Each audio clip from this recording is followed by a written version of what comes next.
यहाँ पर लफ्ज़ जो है ना वो अहद इस्तेमाल हुआ है, वहद का लफ्ज़ इस्तेमाल नहीं हुआ। वहद जो है वो वहद, अतनैन, तलाता, अरबा, खमसा, सित्ता, तो ये 1 2 3 4 5 के मीनिंग में आते हैं। तो आप इसकी एग्जांपल यूँ ले सकते हैं कि ये जो मेरे पास ऐनक है ये वाहद है, यानी एक है, लेकिन ये अहद नहीं हो सकती। इस तरह की और बड़ी मार्केट में ऐनकें अवेलेबल हैं, तो वो अगर 2 इस तरह के हो जाएंगे तो इत्नैन, तलाता हो जाएंगी, 3 हो जाएंगी अगर। तो यहाँ पर लफ्ज़ वाहद का इस्तेमाल नहीं हुआ, यहाँ पर लफ्ज़ अहद का इस्तेमाल हुआ है। अब अहद का मीनिंग जो है वो एक के मीनिंग में नहीं आएगा, वो वहदानियत के मीनिंग में आएगा, वो यूनिकनेस के मीनिंग में आएगा, वो यकताई के मीनिंग में आएगा। तो लफ्ज़ ये यहाँ पर इसको अगर हम एक कह देंगे तो ये महदूद हो जाएगा, इसका मानी जो है वो बड़ा महदूद लेवल पे आ जाएगा, जबकि ये बहुत वास्ट मीनिंग में आ जाता है। कुल हुवल्लाहु अहद, फरमा दीजिए कि वो अल्लाह यकता है, वो अल्लाह की वहदानियत है। तो इसमें आप अगर डेप्थ में जाएंगे तो हम इसको इसमें ये चीज़ आ जाएगी कि वो वहदानियत इस सेंस में आ जाती है, वो यकताई इस सेंस में आ जाती है कि वो कंपेरेबल नहीं रहता, ना उस जैसी चीज़ पहले थी, ना है, और ना हो सकती है और ना होगी। तो इस सेंस में ये चीज़ आ जाएगी कि अल्लाह ताला जो है वो यकताई में है, वहदानियत में है, यूनिकनेस में है।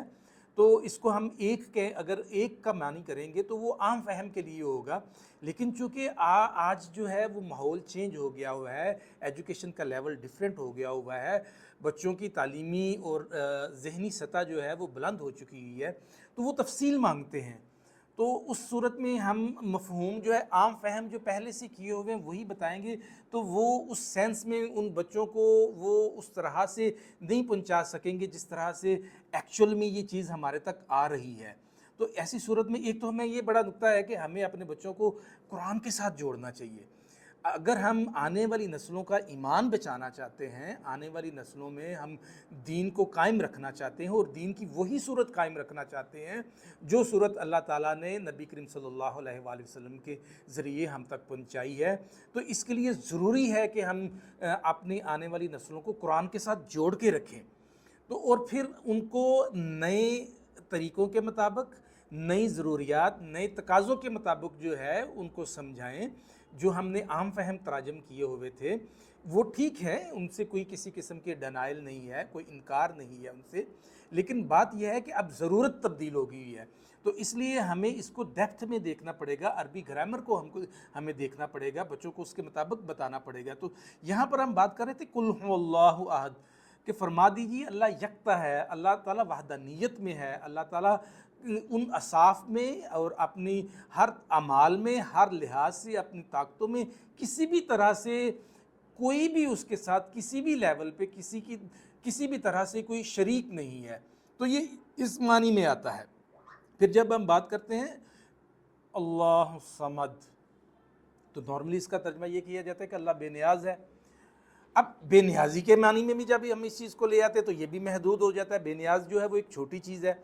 अब बेनियाजी में एक बंदा मर गया तो वो भी तो दुनिया से माफिया से जो है बेनियाज हो गया। लेकिन अब जो है अल्लाह ताला जो है वो यहाँ पर इटर्नल के मीनिंग में भी आएगा और सस्टेनर के मीनिंग में भी आएगा और कंप्लीट के मीनिंग में भी आएगा और एब्सोल्यूट के मीनिंग में भी आएगा। तो ये इन सारी सेंसेस में आएगा। सिर्फ बेनियाज का लफ्ज़ अगर हम इसके लिए इख्तियार करेंगे तो वो मानी को महदूद कर देगा, इख्तियारात को महदूद कर देगा, लेवल को महदूद कर देगा। तो इसके लिए ज़रूरी ये है कि हम इसकी डेप्थ में जाएं और इसको अंडरस्टैंड करें। तो अल्लाह की ज़ात जो है वो हर लिहाज से मुबर्रा है, हर लिहाज से कंप्लीट है, एब्सोल्यूट है, और जिसमें किसी किस्म की कोई रखना नहीं है, किसी किस्म की कोई कमी नहीं है, और इसमें उसकी दामीपन है, वो सस्टेन है, वो कायम रहने वाला है, पहले से कायम था, कायम है, कायम रहेगा। तो ये चीज़ें हैं जो हमें देखनी पड़ेगी। तो इसमें हम अगर डेप्थ में जब तक नहीं जाएंगे, जब हम अरबी ग्रामर को नहीं समझेंगे, तो उस वक्त तक जो है हम तर्जमे को सही नहीं समझ सकते या उस सेंस को हम नहीं देख पाएंगे जिस सेंस के ज़रिए जो है कुरान हमारे तक पहुंचा है। और जो एक्चुअली जब कुरान के तर्जमे हुए थे तो सबसे पहले जो है जैसे फ़ारसी ज़बान में तर्जमा हुआ था तो उनके पास जो ज़ख़ीरा अल्फाज था वो अलग ज़ख़ीरा अल्फाज था।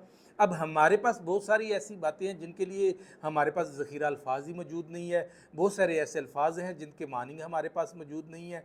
तो इस सेंस में क्या है کہ ہمیں نئے الفاظ تراشنے ہوں گے، ہمیں الفاظوں کا مجموعہ لینا ہوگا جس سے جو آنے والی نسلیں ہیں ان کو ہم سمجھا سکیں اور وہ صحیح پیغام پہنچا سکیں جو پیغام اللہ تعالیٰ نے آقا علیہ الصلوۃ والسلام کے ذریعے ہم تک پہنچایا۔